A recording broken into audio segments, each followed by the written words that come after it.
Good evening, everyone.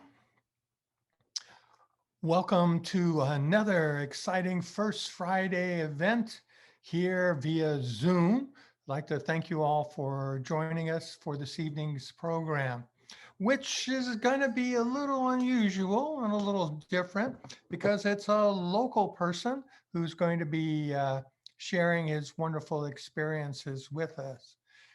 Now, some of you may be new to First Friday events, so I'd just like to remind you that this is sponsored by the Woodside Town Arts and Culture Committee, which is a group of volunteers here to promote art and culture through our community.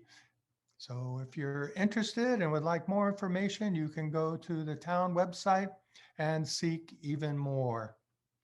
Now, this evening's presentation is done by someone local, someone who is very familiar. If you've ever been to a Woodside institution called Buck's Restaurant, and it's an amazing place. We've had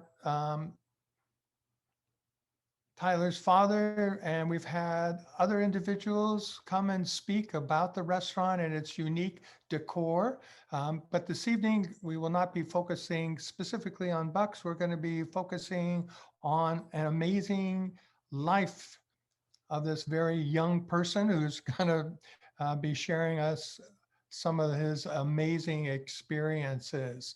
So without much further ado, I would have you to sit back and get ready for Taylor to share with us his amazing experiences. Now, as many of you know who have been with us before, I always like to start out with something a little interesting quote, and I thought tonight deserves something even more special. So tonight's quote is from Tolkien, and it is something from The Hobbit. And it states, "It's a dangerous business, Frodo, going out your door. You step onto the road and you don't keep your feet. There's no off to." So I'm looking forward to listening to all the different places and your experiences that you've been swept off to. Thanks, Tom. Well, this is so exciting. It's Friday night, 7 o'clock. This is arguably the most valuable piece of time real estate in everyone's week. So I'm extremely honored to be blabbing in front of you for the next hour or less.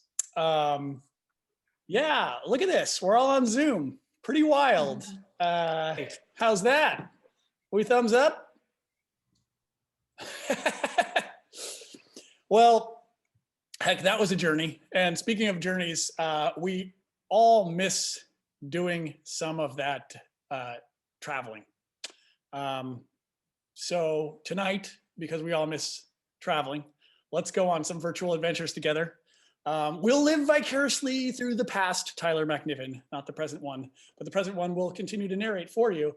We're going to watch a lot of videos tonight. Yay, Friday night movies. So let's get started. I'm going to share my screen, and I'm warning you, it is not PG. Okay, so just a small town boy living in a Woodside. We're going to follow Woodside's ginger sweetheart, Tyler MacNiven, around the globe and home again. I just want to thank the Woodside Arts and Culture Committee for inviting me. I'm flattered, honored, and definitely confused. There we go. All right, so it's all their fault. These are my parents in the late 70s, up off Skyline above Woodside, Palo Alto. They built this barn that they planned on housing a bunch of animals in. And it was so much work to build the barn, it was just the two of them, that they decided to move into it. So yes, I grew up in a barn, hence my occasionally terrible manners, but I can always blame it on being raised in a barn. My parents raised 3 boys. I'm so sorry, Mom. We mostly fought and we sometimes got along. There's the 3 of us, Dylan on the left, my brother Rowan on the right, And then in the early 90s, my parents opened in Woodside Buck's Restaurant. I'm going to assume you all been there. The name is pretty funny because my dad wanted to name it Buffalo Dick's, but my mom wouldn't let him. So he chose the BU from Buffalo and the CKS from Dick's, and hence we have Buck's Restaurant. Yes, a little known Buck's lore. My parents were a really great team opening this restaurant. They just cared so much about the staff that worked there and every single guest who walked through the doors. And it's really amazing to see. And then in the late 90s, Bucks became famous for being a Silicon Valley hotspot. This is where Netscape, Hotmail, Tesla, PayPal all had their first venture funded moments, their first venture funded meetings at Bucks. So you can technically say they were founded at Bucks, and Bucks has continued to be a Silicon Valley institution ever since. But so much more than that, it has really been a place where families and friends, babies and old people and folks from all over the world have come and had a great time amongst the eccentric decor that my dad has put together, and that hopefully most of you, if not all of you, have had the opportunity to see. And this is one of the only blurry photos I could find of working in Bucks. I spent many years working, first job, and had a really great time. And after college, I saved up waiting tables for a little Japan trip called Kintaro Walk Japan. It was a 2,000-mile walk up the length of Japan. And I know what you're asking. Walk Japan when I could have arm wrestled Japan.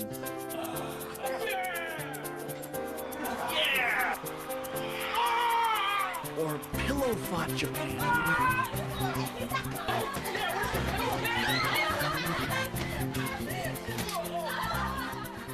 Or even gone geisha.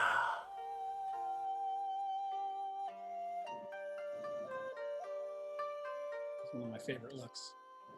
I thought I didn't want to just experience Japan. I wanted to be part of Japan. No better way than traveling through the country on foot. Yeah, so I was walking through Japan. I'm mostly tented, but people would invite me into their homes. I learned how to ask for directions to a park in Japanese where I could pitch my tent. And almost every time I asked somebody where I could pitch my tent, they'd say, no, come and stay with us. And we'd go to their house and they'd open up the ceremonial bottle of sake, and we'd have this amazing evening, and I'd show them videos from home and pictures, and they would show me pictures, and I would sleep under the grandparents' ashes, and then I'd get up at 5 in the morning whenever they woke up exhausted and start walking again. It was a 5-month-long walk. It was 2,000 miles. I went through only one pair of boots, and here's a little bit about some video clips of some of the many families that I had the opportunity to stay with in Japan during this incredible experience. Imagine if every morning you woke up in a new house, in a different place, with a different family. Imagine that. And you'll be close to my reality. Because right now is very strange.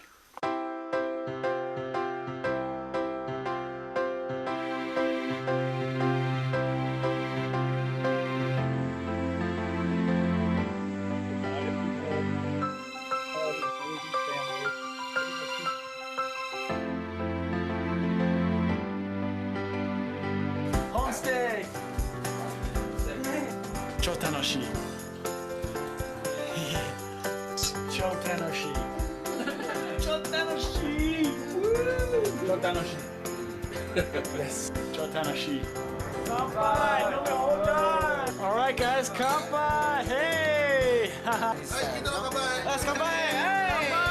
Kanpai. Kanpai. Kanpai. Just good. There's Tyler MacNiven. This is also one of the evidences. And sometimes at night, I would sleep under the grandparents' ashes, their portraits looming over me, and I would dream the dream that I was dreaming nearly every night.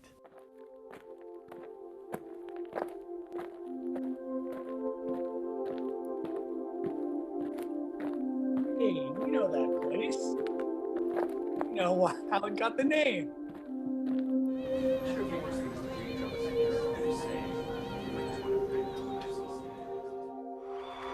Surprise! Welcome home! Oh, did you do it? Did you walk the length of Japan? Did you do it? Did you do it? Did you do it? do Did you walk the it? length Did of you do it? Japan? Did you do it? Did you walk the length of Did you do it? Japan? Did you walk the length of Japan? I didn't do it. I didn't do it. I didn't do it.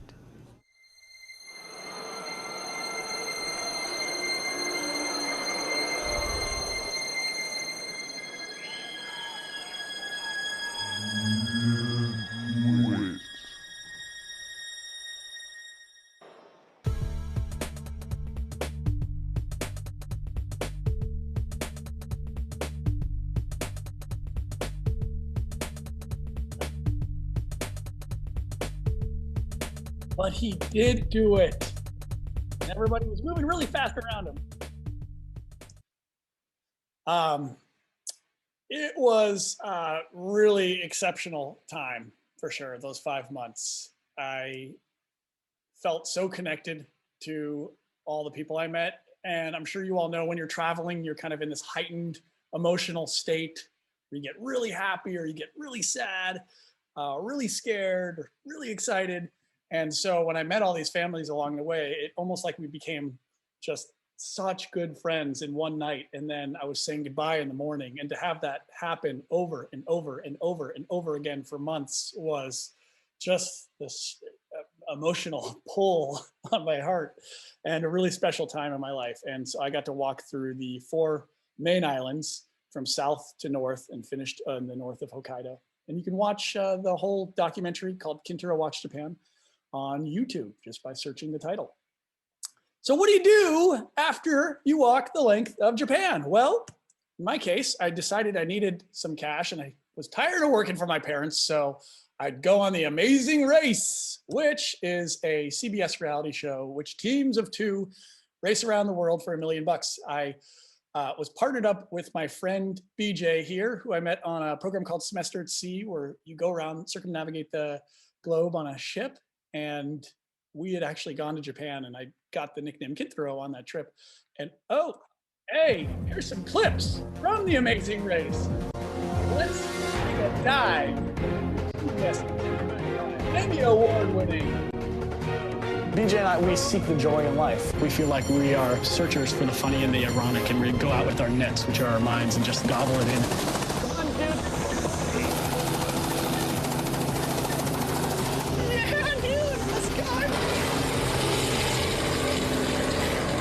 Is this the most James Bond thing you've ever done? It's pretty James Bond. So, one of my favorite episodes involves crickets, and want to just show you that. 5 minutes behind, and I know the Hickeys are having a hard time. BJ is probably about to throw up. Hit first place, we had to eat. This is like a Turkish prison. Just wish there would be like a dent made, you know? Keep eating and eating, and there's still so many. These are really gross. I'm not gonna lie. You want to head back? You think you can do it? Can you? It's gonna be tough. We made a big mistake. We're in big trouble. Hope you're not eating dinner! Dude, we dreamed about getting the fast forward. Best bowl of crickets I've ever had. Keep shoveling them in. This is like a Turkish prison. We can do this, man. This is what it's coming down to right now. Come on, crickets!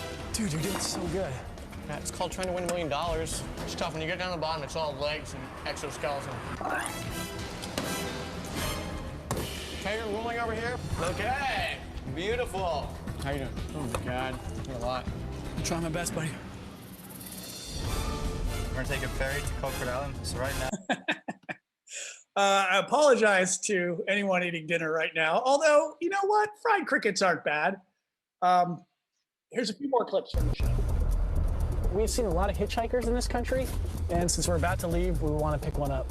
Excuse me, we're going to Muscat Airport. I go to Muscat. Do you want to come? Come on in. Do you speak English? Yeah, A little. Great, let's go. What is your name? My name is Abdul Hamid. Abdul Hamid! I am Bedouin. Bedouin. I am from India. You're from the desert. I am from New Jersey. Gonna have to stop at a gas station. Saved by the Bell, we had both tanks on empty. See a couple Snickers bars? Oh, thank you. Shukran, shukran. Oh, man. Snickers bars for everybody. Thank you for the candy. Welcome. See you, my friend. Yes. See you again. Oh, Bedouin. Hey, can I get some of this Bedouin lovin'? That was Hey. Omar. Oh, that's pretty awesome. Man, that guy rocked my world. That is correct. Here we are. Come on, They're going, Jeremy. What? They got it right. Hippie's got it. Good job. Last minute. Visited. And wow, not a lot of moments like this. Going down under 59,000.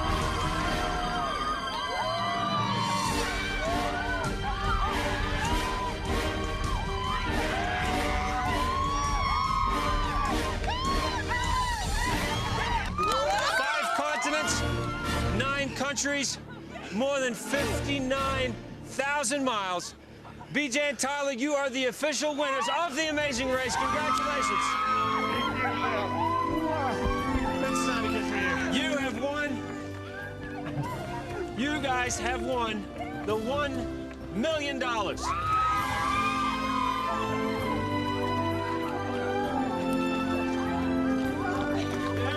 You guys came to the mat every single time with a smile on your face. How do you describe the race to people now that you've been through? The world is a beautiful place, and there's so much to see and experience, and there's so many people out there. And every country that BJ and I went to, we met the people, we looked them in the eyes, we asked them for help, and we tried to give them some of our adventure energy in return. I feel like that's why we're here right now, is because of the people all around the world. Guys, are the beard staying? Are you going to keep this look now that you're a little richer than you were in the beginning? Well, I mean, if it's this successful to be hippies, we might as well stay hippies. I think that on this race, being cerebral or being intelligent doesn't help as much as going on around you, and it's just great to stay positive and just really enjoy each other's company, and our friendship is what got us through this. BJ and I approached each country with wide eyes and enthusiasm and joy and a huge spirit of adventure, and willing to share that with everybody we met. There's so much in this world. We might as well just take advantage of as much as we can and give back as much as we can. And that's important, because that's how it all works.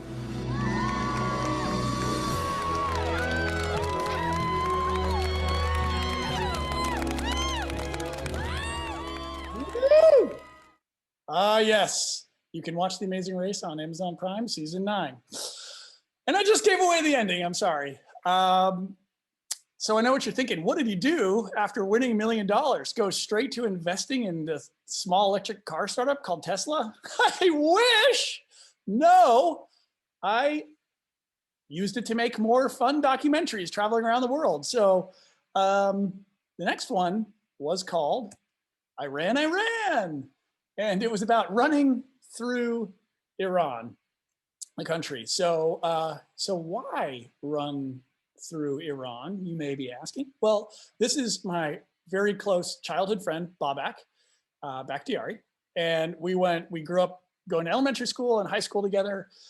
And his parents are both from Iran. And I'd go over to their house and they always say, you got to go to Iran. They're going to love you there. They're just going to be so happy. And I was always so confused. I thought, isn't Iran like the enemy, axis of evil type thing? I shouldn't be going to Iran, maybe. And then they would just explain to me how they actually love meeting Americans. And I got to know the culture better through them. And I thought, you know what, this would be really great to go. And Babak had always been inviting me. And then one day on the radio, I heard a politician say the words Iran instead of Iran. And I was like, oh my gosh, Iran, somebody's got to make that movie. And I want that to be me and Bobak. So we decided we would run from the north to the south of Iran and make a documentary featuring places and beauty and highlighting the people and getting a view of Iran that you don't really get to see in normal mainstream media. And here are some of the clips from that movie, a little bit of a trailer.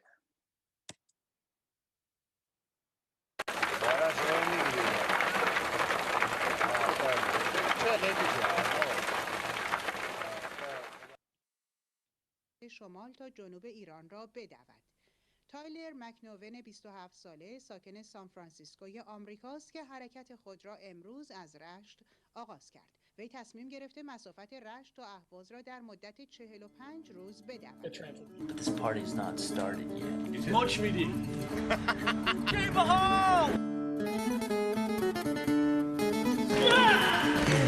یکی از نان میگه، یکی از جنگ، یکی از زندگی، یکی از مرگ، یکی از امید به فردا، یکی از شکوه دیروز، یکی از راه شبانه گزارش روز. ای داد از عشق، ای داد از عشق که رفت زیاد.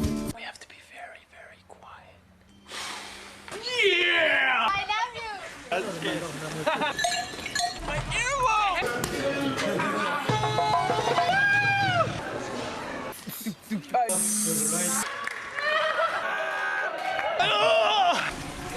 The trip is almost halfway done unless we can figure out some way to extend the visa. Okay, now the party can resume.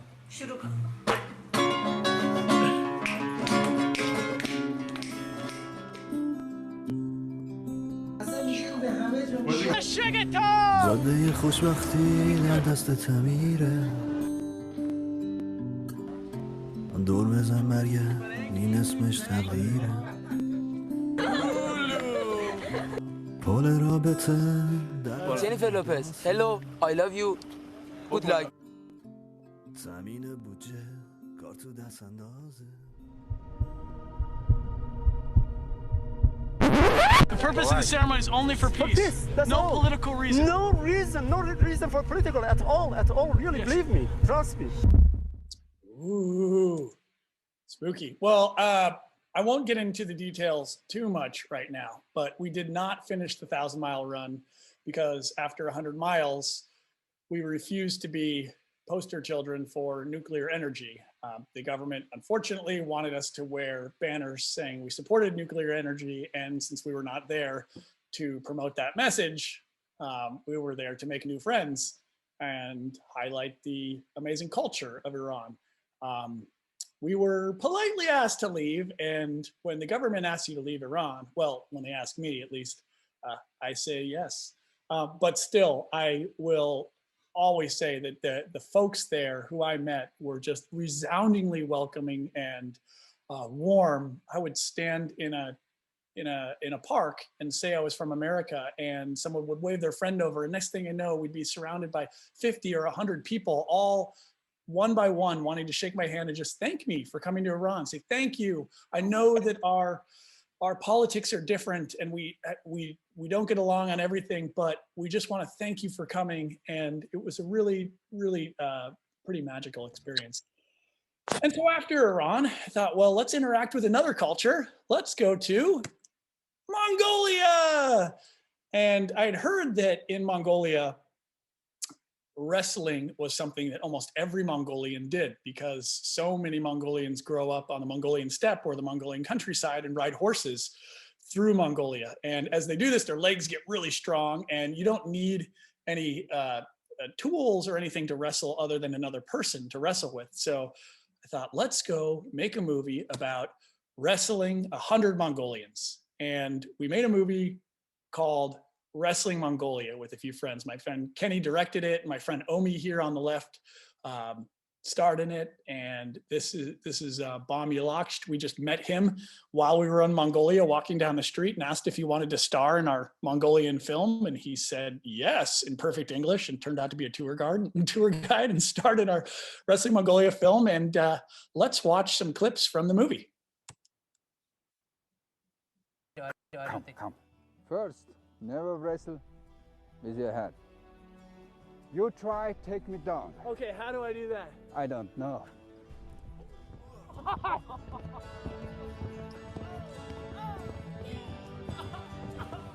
What if someone grabs my leg? Okay, you must push forward and then. Oh.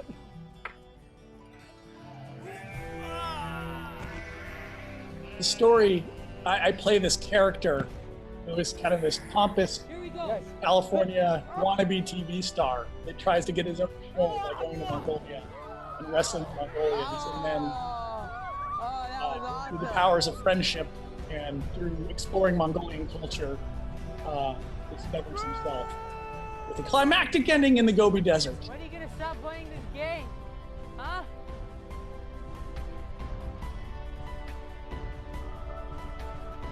Rogue! There's nobody here!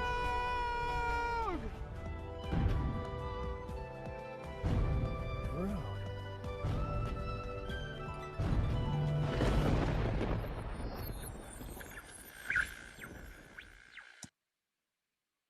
And this is just some background video while I talk about. This is actually a wrestling festival in San Francisco that happens once a year. This is in Golden Gate Park, and one of the kind of magical things about doing these experiences is that when I come home, I get to interact with all the expat communities, the Iranians or Mongolians. And here I am just kind of plugged into the Mongolian community, enjoying their wrestling festival. And had I not been to Mongolia or experienced any of that, I would maybe not even notice this festival going on. Oh, wow, he really took me down. And wrestling is such an important part of Mongolian culture. It was and slap that it was really special to be able to get to know that better and be a part of it. So what happens after Mongolia? Let's find out. Oh, well, why don't we hug Cuba? Sure, why not? So this story gets a little convoluted, but so here's Fidel Castro speaking to Semester at Sea, the trip that I was on where we went around the world in a ship. And he spoke to our group in this big auditorium for 4 hours. And after 4 hours of him talking about the history of Cuba and everything, I raised my hand, and he called on me, or his assistant called on me, and I proceeded to tell him about an experience I had in Cuba where I'd been, or had gotten sick and went to the hospital, and the doctors took really good care of me. And here is just kind of the end of my speaking to him and what happened subsequently. But the Cuban people made me feel very safe, and I thank you.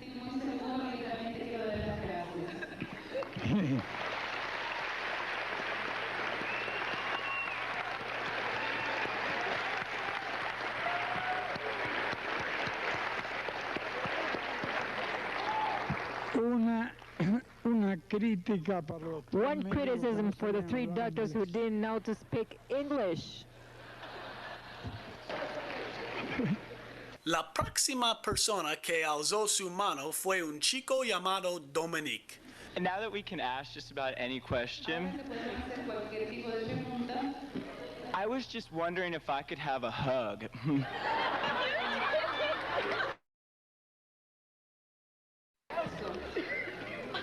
Sin cobrar un centavo. Charging a single cent. Okay. Yes. Yo te espero. I wait for you. Mientras Dominique corría hacia el tablado, me arriané en mi silla y sentí un ramalzo de envidia al verle abrazar al presidente de Cuba. En un instante me di cuenta que mi oportunidad de conocer a Fidel Castro se había escabullido como un puñado de arena. Han pasado años, pero todavía estoy angustiado por la pérdida de la oportunidad de abrazar a Fidel y he querido regresar para darle un abrazo. Mi otro motivo en regresar a Cuba es empaparme de la cultura vibrante y conocer a nuevos amigos en un lugar que, aún ubicado tan cerca físicamente, queda lejos en términos de nuestros pensamientos.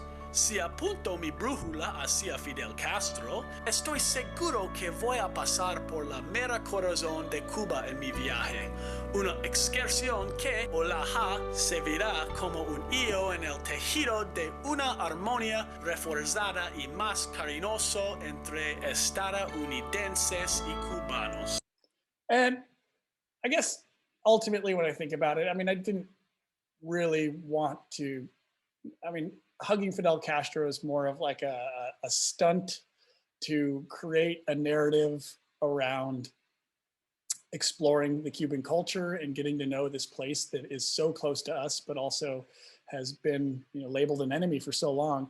And, you know, I just, I can kind of, especially, I mean, Fidel Castro has done some pretty terrible things, but I really, especially, you know, in my 20s at this time, and now I just feel like when you really push a lot of positivity and love towards something, it's important not to forget the negative, but also I kind of just, my whole thing has been just focus on the positive and let other people deal with the negative. So I went around with this sign for a few weeks and just decided to hug some Cubans, and here's me hugging some Cubans. Certainly something you wouldn't do in this day and age, not without a mask and a bubble suit.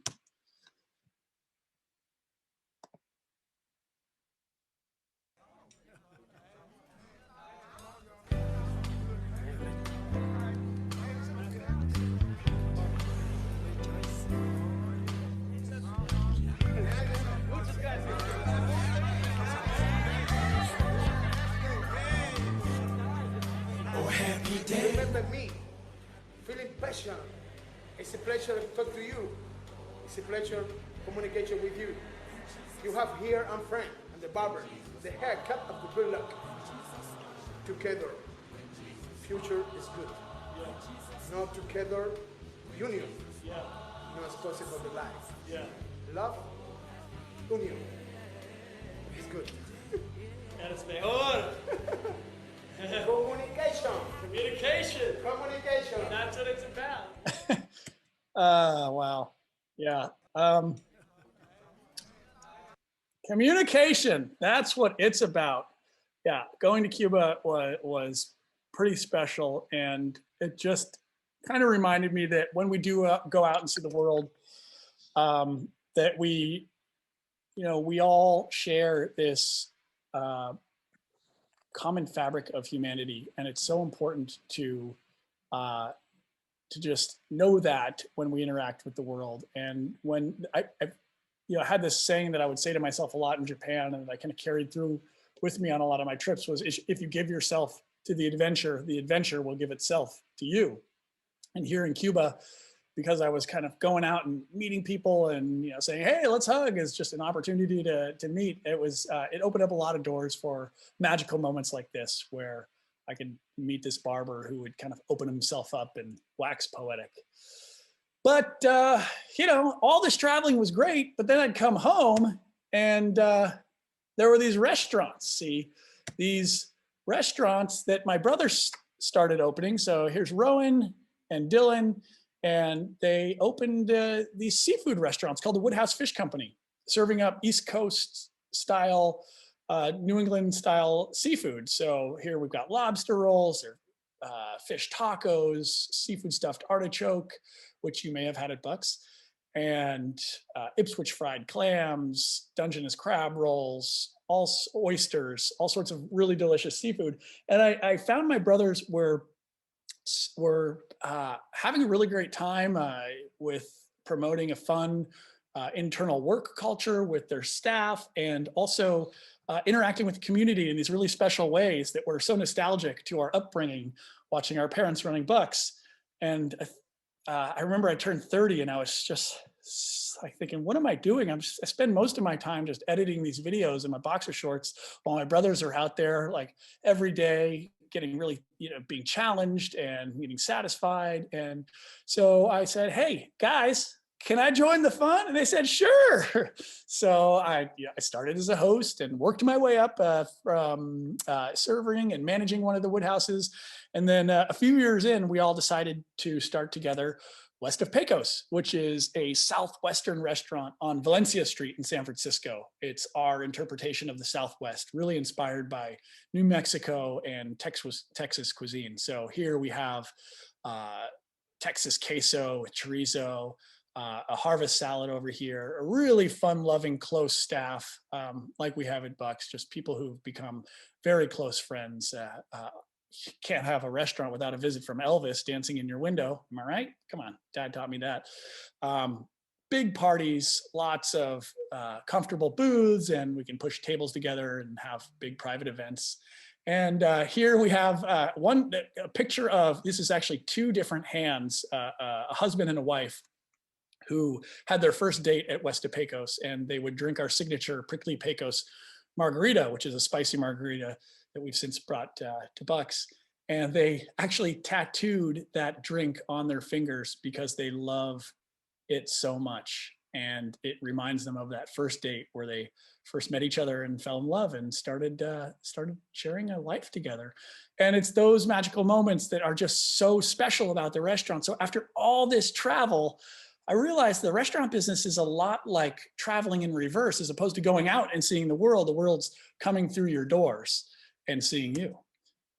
And then, holy smokes, everything screeched to a halt, a beginning. This is when life really got interesting, when I met Kelly. Kelly, this is a picture that was taken literally 20 seconds after we sat down next to each other at her cousin's wedding. And her cousin was a friend of mine. I had seen her at the wedding and I thought, wow, she is stunning. And she turned out to be the most amazing person I've ever met in my life. And she's just all the good things in one person. And so I just am really in love with her.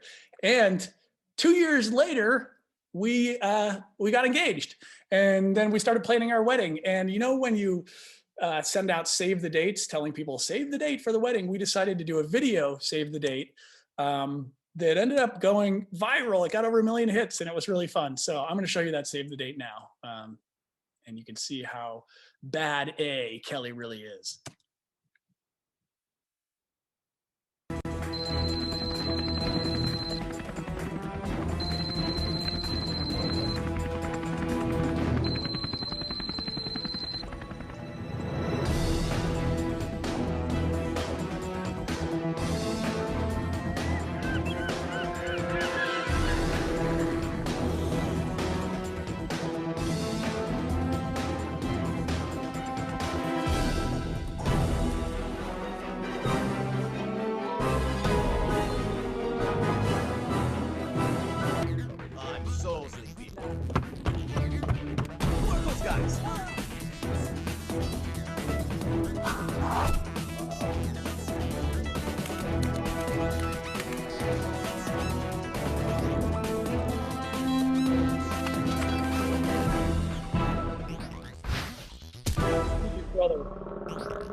So we saved the date.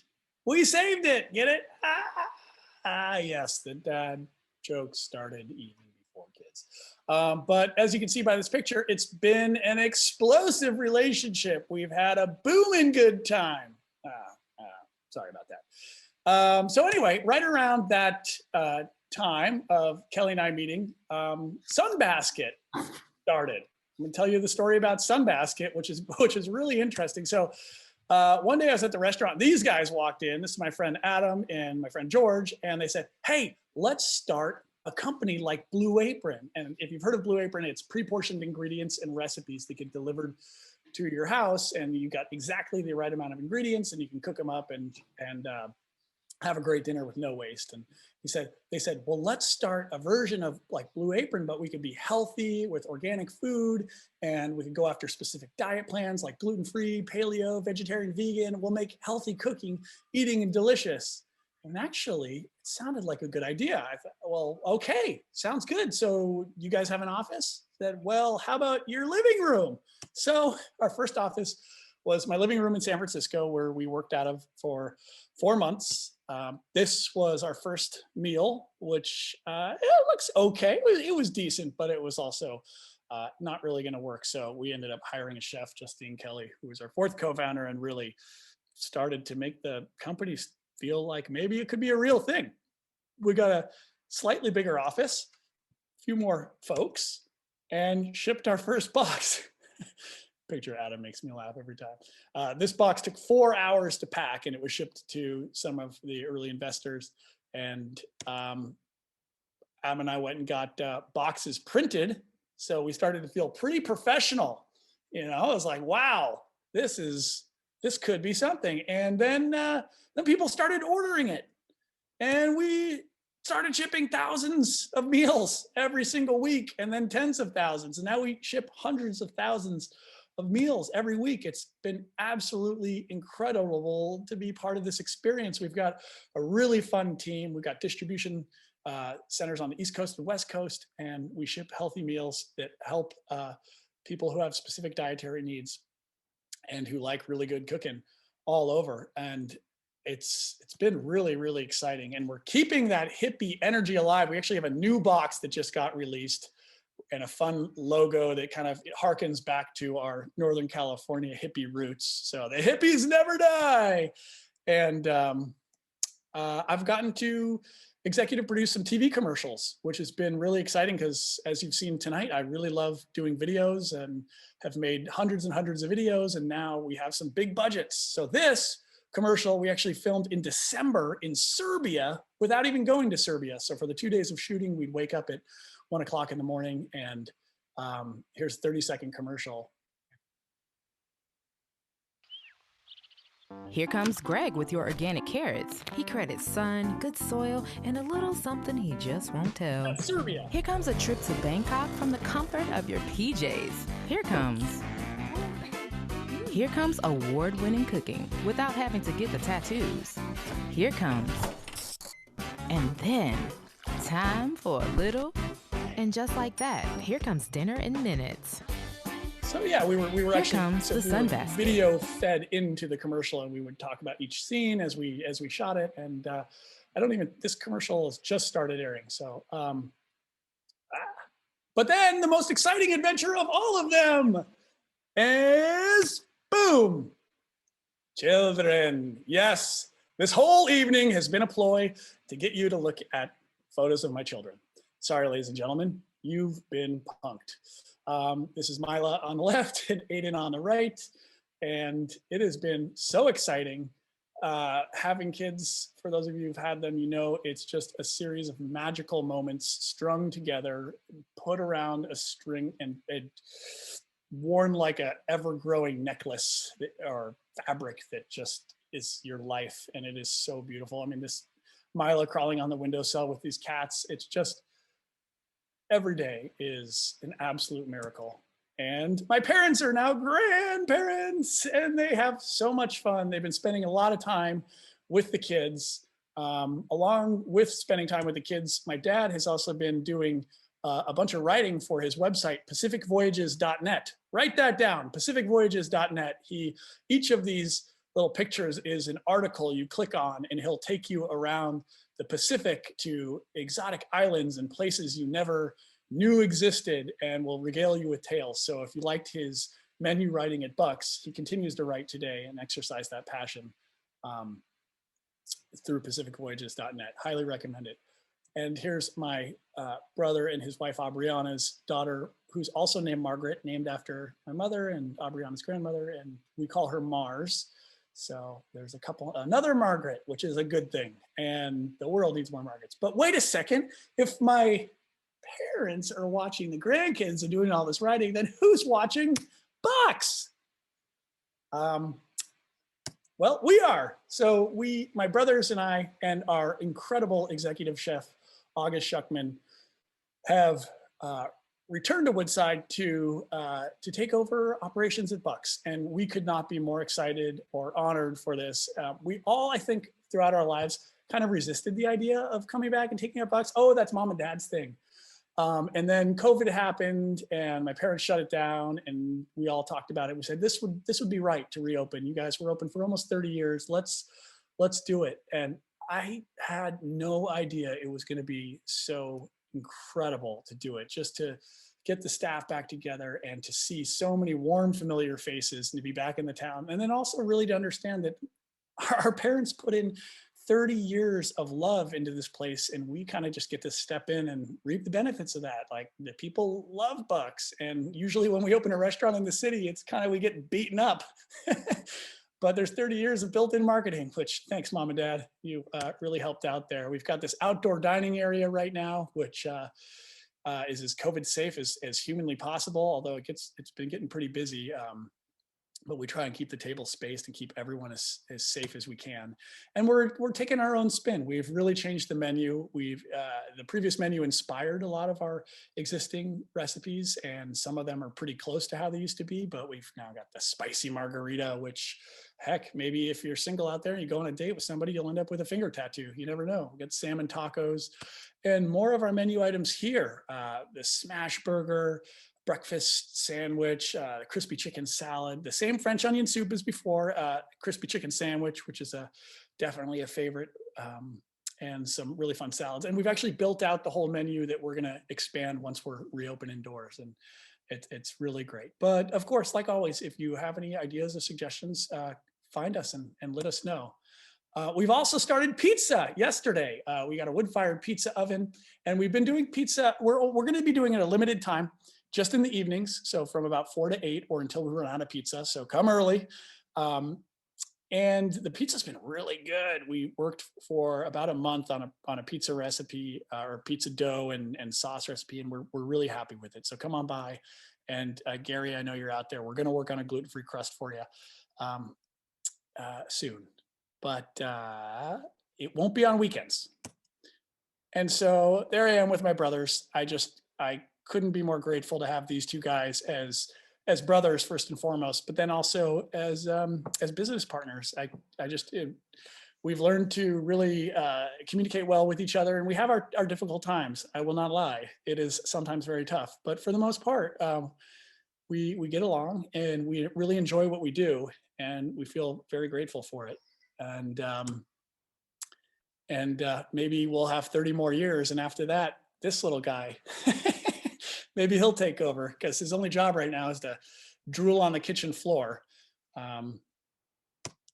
Thank you, everyone. It's been really nice to talk to you on this Friday night, and really hope to see you at Bucks soon. Let's share some good times, and hopefully we can all hug again one day soon. So thank you. Very grateful for you. I'm gonna stop sharing. Right. Well, Tom, where's Frodo Baggins today? I'm sure everyone thoroughly enjoyed it. I know I did. We have a few questions for you. One of them comes from Karen, who was wondering, do you think that you could have had all of your same adventures and experiences if you had been female instead of male? Karen, that is a great question. And I'm not going to lie, this world has got some messed up stuff. The Me Too movement has brought tears to my eyes more times than I can tell you, especially having a daughter and thinking about what the world's going to be like for her. But I'd say the straight up answer is that my experiences would be very different if I was female. Being a 6'3" male walking through Japan at night, I feel really safe. I can't say that the same would be true for a female. So running through Iran, I don't think the government necessarily would have treated me the same. And it's something that I've thought about and suffered with, a lot. But I can only try and help be an ambassador for leveling the playing field for everyone, bringing people together, and really making sure that my kids are raised into a world where they don't contribute to these systems, and try and be as aware as I can of my mistakes along the way where I inadvertently contribute to a system that makes it imbalanced for any person, whether it be male, female, or any race or ethnicity. And then we also have some questions about what happened to BJ, your buddy on The Amazing Race. That's a great question. BJ is actually watching right now. BJ grew his hair out so long that he didn't save any room for anything else. And his beard, and he is basically walking around the streets of San Francisco these days, being a shaman and running around like a puppy dog, excited with each moment and happy. And he's still around. We're still very good friends. We talk all the time. And he is actually available during holiday seasons as Santa Claus to do cameos on the app Cameo, where he will do shout outs for your friends, colleagues, or family members. And then we have a question, I'm sure you were expecting this, about The Amazing Race. So what can you tell us or share with us about The Amazing Race that the public's never going to see from actually watching the show? How difficult is it? The Amazing Race was a lot less scripted and far more difficult than I ever expected. It actually felt very dangerous at times. Sleep deprived, driving really fast, being in a bunch of precarious situations. We had security guards on the race because when you're out there and if there's a security issue that happens at night, because you're up all night sometimes, awake for 36 straight hours. I had never had any idea what time zone I was in. It was far more. We see an edited version that shows some very poignant transitional moments, but surrounding everything you see is just more insanity. And it's I think that for them to have, I think it's many thousands of people interacting with the show production around the world. The coordination is almost the most astonishing part of the whole thing, how they're able to coordinate that all. So it's tough. It's tough. Of all the places that you went, which was your favorite? Wherever I'm with Kelly and the kids, it really, I think Japan is always going to have a special place in my heart because I just spent so much time getting intimate with the country. But I've never been happier than being at home with Kelly and the kids on a nice day or even a big rainy day with a fire. That's my answer. Well, that was a wonderful way to end your fantastic program, your amazing program. And I just want to remind everyone that next month, our first Friday will once again be on the 5th of March, and we will be having a musical presentation. We have Chris Costanza and his family who will be performing for us. So I hope you'll be back for that wonderful program as well. And to end, finally, just something, a little food for thought here from Mark Twain.